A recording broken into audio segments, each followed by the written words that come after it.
धर्म के लिए भावना की नहीं, बल्कि अपने कर्तव्य के ज्ञान की आवश्यकता है।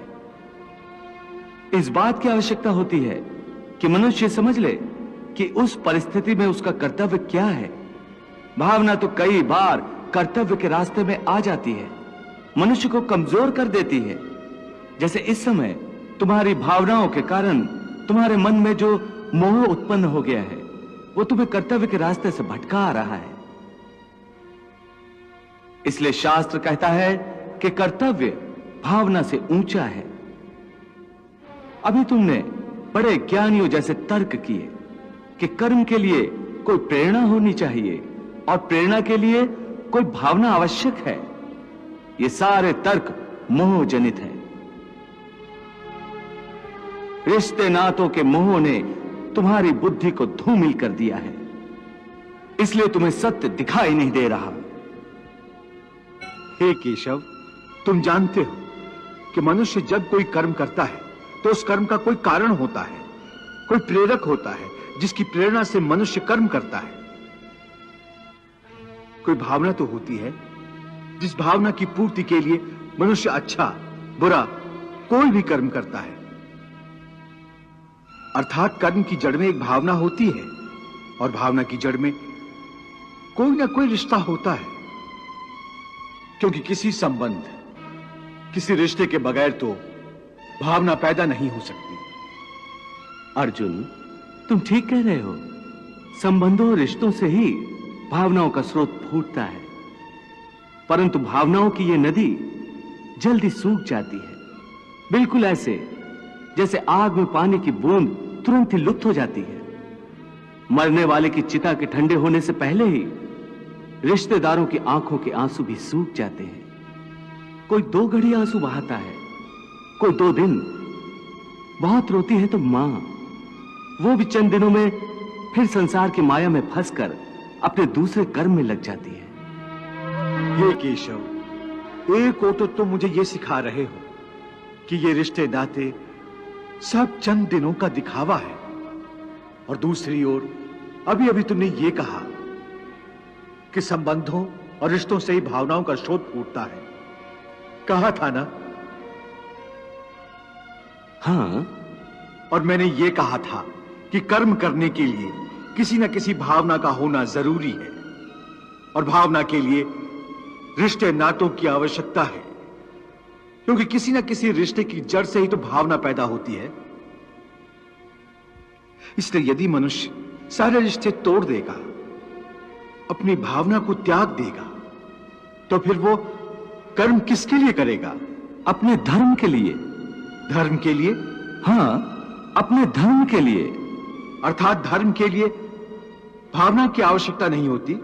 नहीं, धर्म के लिए भावना की नहीं, बल्कि अपने कर्तव्य के ज्ञान की आवश्यकता है। इस बात की आवश्यकता होती है कि मनुष्य समझ ले कि उस परिस्थिति में उसका कर्तव्य क्या है।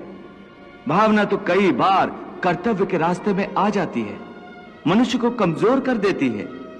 जैसे इस समय तुम्हारी भावनाओं के कारण तुम्हारे मन में जो मोह उत्पन्न हो गया है, वो तुम्हें कर्तव्य के रास्ते से भटका आ रहा है।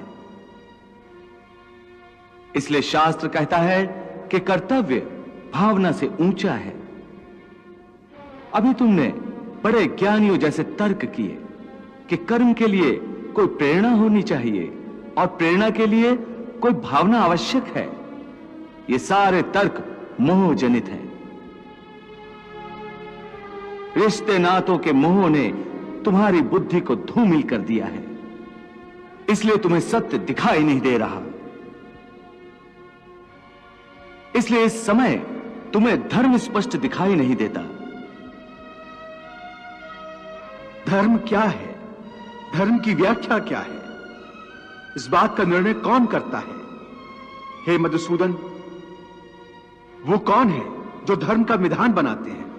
हे अर्जुन, हर प्राणी अपने धर्म का विधान स्वयं बनाता है। मैं समझा नहीं केशव। देखो पार्थ, धर्म का जो विधान किसी दूसरे ने बनाया हो, वो तुम्हारा धर्म नहीं हो सकता। तुम्हारा धर्म वही है जिसे तुमने स्वयं बनाया हो, जिसे तुम्हारी आत्मा ने स्वीकार किया हो। धर्म व्यक्तिगत चीज है जिसका फैसला व्यक्ति को स्वयं करना पड़ता है। मैं अब भी नहीं समझा केशव। देखो पार्थ, मैं एक उदाहरण देकर समझाता हूं। किसी के गांव पर डाकू हमला करके गांव की लड़कियों का अपहरण कर रहे हैं। उसी समय किसी का पिता मृत्युशैया पर पड़ा जीवन की अंतिम सांस ले रहा है और पुत्र से बार बार पानी का एक एक घूंट मांग रहा है। उस समय उस व्यक्ति का क्या धर्म है? वो मरते हुए पिता के कंठ में अंतिम समय गंगा जल की बूंद बूंद टपकाता हुआ अपने पुत्र धर्म का पालन करे, या उसके गांव की लड़कियों पर जो संकट आ गया है उनकी रक्षा के लिए तलवार उठाकर उन डाकुओं का मुकाबला करे और आवश्यक हो तो जान भी देकर अपने गांव की इज्जत बचाए।